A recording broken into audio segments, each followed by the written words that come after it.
Halo adik-adik, kembali lagi di Cawan Belajar Online ya. Gimana kabar kalian? Semoga kita semua selalu dalam keadaan yang sehat, gembira, dan semangat untuk belajar ya. Pada kesempatan kali ini, kita akan membahas lengkap dari pengertian air, pengertian siklus air beserta rincian prosesnya, manfaat hujan bagi makhluk hidup, kegiatan negatif dan positif manusia yang mempengaruhi siklus air, dan juga cara menghemat air. Yang pertama, apa itu air? Air merupakan zat cair yang ada di permukaan bumi dan paling banyak jumlahnya di bumi. Air juga sangat dibutuhkan bagi kelangsungan makhluk hidup. Lalu, tahukah kamu, hampir 2/3 dari seluruh permukaan bumi ditutupi oleh air loh. Di mana sekitar 70% air terdiri dari 97,5% air asin dan 2,5% air tawar. 2,5% air tawar itu terdiri dari air di danau, es di kutub, sungai, dan air di tanah. Tapi seperti yang kita tahu, meski digunakan secara terus-menerus, air di permukaan bumi tidak pernah habis. Mengapa? Itu karena adanya siklus air. Apa itu siklus air?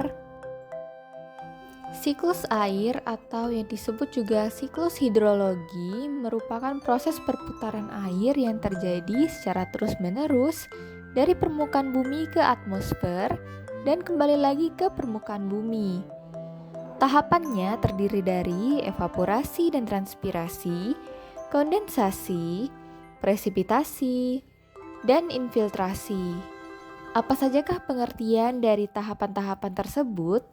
Yuk kita bahas mulai dari evaporasi. Evaporasi merupakan penguapan air dari sungai, danau, rawa, dan laut karena adanya pemanasan dari sinar matahari. Nah, setelah ada penguapan dari air tadi, di darat juga ada penguapan yang bernama transpirasi. Transpirasi merupakan penguapan air dari tumbuhan ke atmosfer melalui stomata dan kulitnya. Lalu, uap air akibat penguapan-penguapan tadi akan berubah menjadi titik-titik air dan membentuk gumpalan awan. Proses ini dinamakan kondensasi.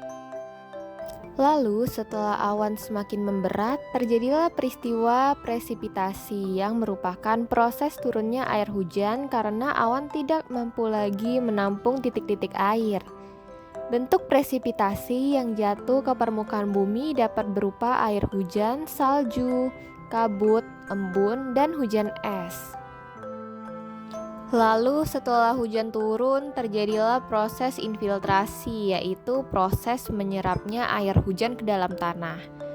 Air yang sudah meresap ke tanah dapat menjadi sumber air bagi tanaman, sumber air bawah tanah, serta dapat berkontribusi pada aliran air ke sungai, rawa, dan danau.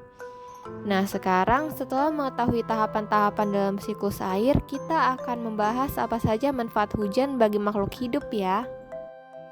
Manfaat hujan bagi makhluk hidup secara garis besar yaitu yang pertama sebagai cadangan air dalam tanah, lalu ada juga sumber air minum atau untuk membersihkan tubuh bagi hewan, sebagai bahan tumbuhan untuk berfotosintesis dan menghasilkan makanan, lalu keperluan manusia antara lain minum, mandi, membersihkan peralatan, dan membangkitkan listrik. Lalu siklus air juga mempengaruhi kelembapan suhu, udara, dan iklim di bumi.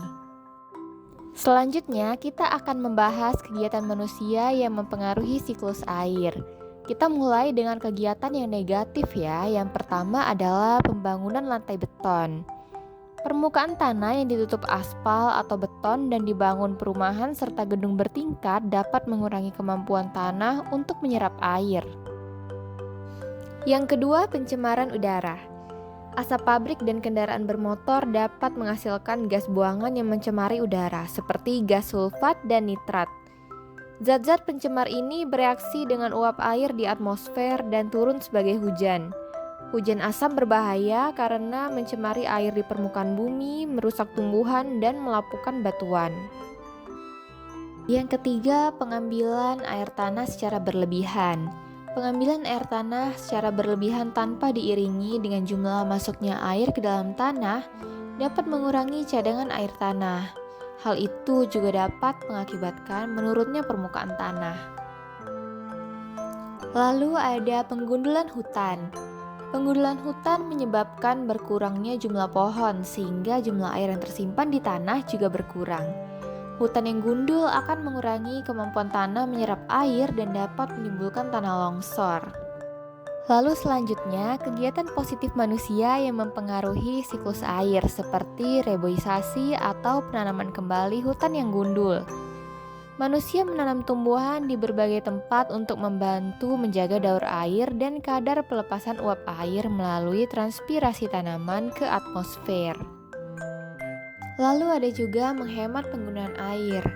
Menghemat penggunaan air ini dapat dilakukan dengan cara mematikan keran air saat tidak digunakan, menampung air hujan, menggunakan air secukupnya, dan menggunakan air kembali untuk tujuan lain. Untuk lebih jelasnya mengenai menghemat penggunaan air dapat kalian lihat setelah ini ya. Lalu ada juga memperbanyak daerah resapan air karena meningkatkan daerah resapan air agar air hujan dapat masuk ke dalam tanah. Lalu mencegah pencemaran air dengan tidak membuang sampah atau limbah sembarangan. Mencegah pencemaran air, mencegah masuknya polutan ke dalam daur air dan dapat menjaga keseimbangan siklus air. Selanjutnya memperbanyak ruang terbuka hijau. Ruang terbuka hijau membantu menjaga siklus air dengan menyerap hujan, mengurangi resiko banjir, dan meningkatkan kualitas air. Selanjutnya, bagaimana ya cara menghemat air? Yang pertama, mematikan keran air saat menggosok gigi, mencuci muka, atau mencuci piring. Lalu yang kedua, menyiram tanaman pada pagi atau sore hari agar tidak banyak air yang menguap karena panas matahari. Gunakan air beras untuk menyiram tanaman. Yang ketiga, mandilah dengan pancuran karena mandi dengan berendam dan menggunakan gayung lebih boros air. Yang keempat, jika mencuci pakaian dengan tangan, gunakan 3 ember. Ember yang pertama untuk merendam dan menyabun, ember kedua untuk membersihkan, dan ember ketiga untuk membilas. Yang kelima, jika mencuci dengan menggunakan mesin cuci, operasikanlah mesin cuci dengan beban cucian penuh. Yang keenam, mencuci sepeda atau motor dan mobil dengan lap dan ember. Yang ketujuh, cek dan perbaiki apabila ada pipa yang bocor. Oke adik-adik, demikianlah pembahasan kita pada hari ini tentang materi pengertian air, siklus air, kegiatan manusia yang berpengaruh pada siklus air, dan cara menghemat air. Nah, apabila video ini bermanfaat bagi adik-adik sekalian, jangan lupa like, share, dan subscribe ya. Terima kasih kakak ucapkan dan nantikan video-video berikutnya.